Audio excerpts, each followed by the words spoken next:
What's up guys? Welcome back dito sa ating YouTube channel. So for today's video mga boss, nakita nyo naman sa thumbnail natin at sa opening nitong ating video. So mag-install tayo sa ating NMAX version 2 ng Rapido version 4. So tingnan natin siya guys, i-unboxing na natin. Actually nabuksan ko na to, pero may plastic pa yung pipe, hindi ko pa siya nabubuksan talaga. So ito na yung pipe na guys. So halos pares lang naman ng mga normal na Rapido. Pero ang kakaibahan dito guys is yung tip niya medyo malaki na. So i-open natin guys. Problema nga lang kanina nakasakay siya sa motor ko. Bumabiyaya ko guys. Di ko nalaman na nakadikit pala to dito. So nagasgas siya ng konti. Pero anyway wala nang problema yung guys. Ang importante maganda yung kanyang tunog. So tanggalin na natin guys itong kanyang plastic. So guys napakaganda ng review na ito. Sabi nila sobrang ganda daw ng tunog ngayon nitong Rapido. Kaya napabili tayo guys. So na testing na rin natin guys yung MT8 tsaka JVT version 3. So ito naman Rapido version 4.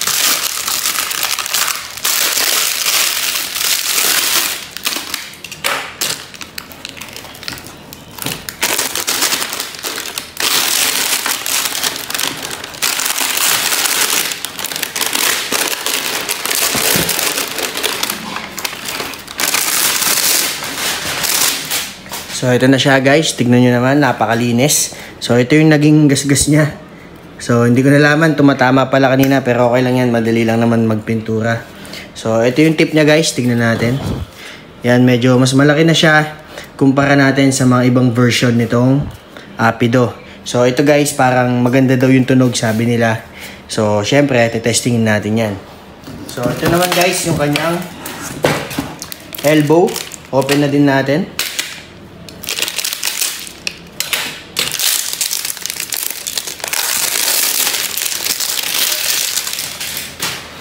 So, ito na guys, ang elbow nitong ating Rapido version 4. So, ang kakaibahan sa kanya guys, meron pa siyang cut dito. Tapos, meron pa siyang spring. So, hindi siya katulad ng MT8 na straight elbow na lang. So, parang ito guys, madami din siyang cut.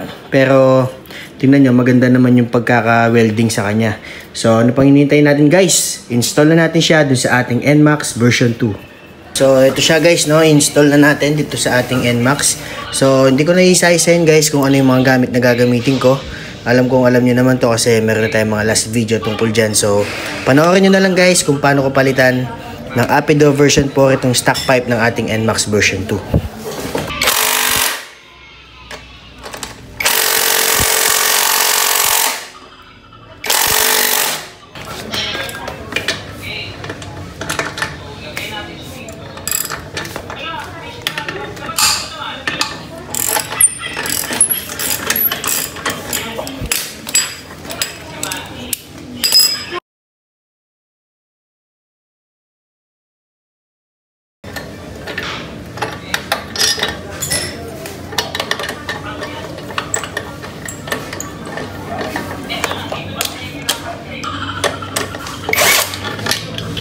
Guys, no, nakatanggal na din yung dalawang tornilyo dun sa baba. So, ito na lang tatanggalin natin guys. Tapos, matatanggal na natin yung pipe.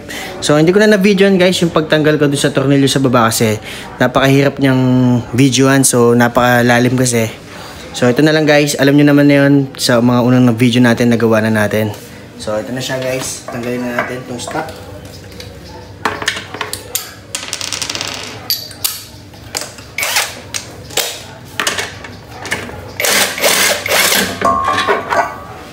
So ito na yung stock pipe natin mga boss.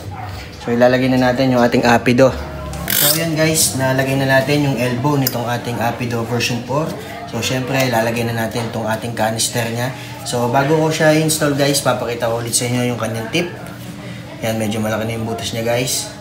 Halatang maganda yung tunog nito guys, malakas. So ito yung sa kabila niya guys. So install na natin.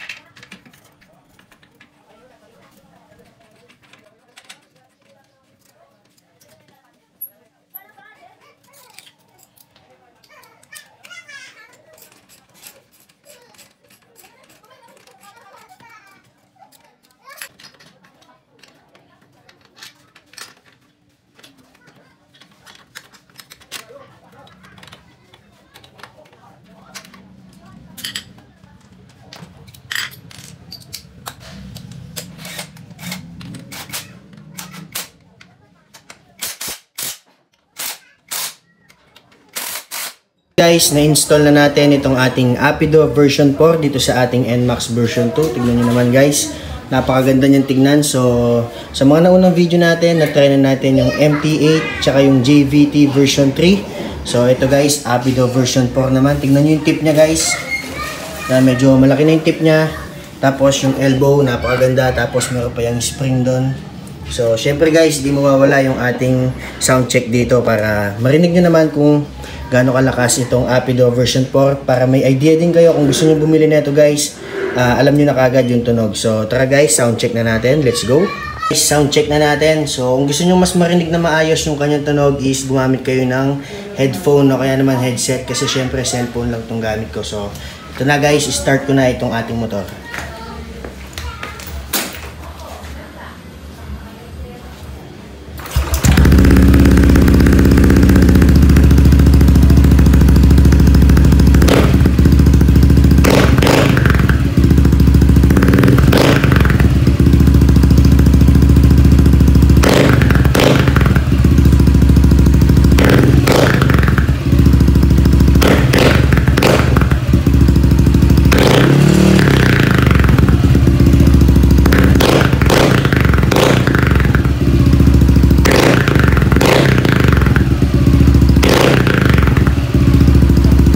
Guys, no, narinig nyo naman, talagang napakalakas nitong Apido version 4. Talagang napaka-solid niya guys. Talagang meron siyang bass, meron siyang...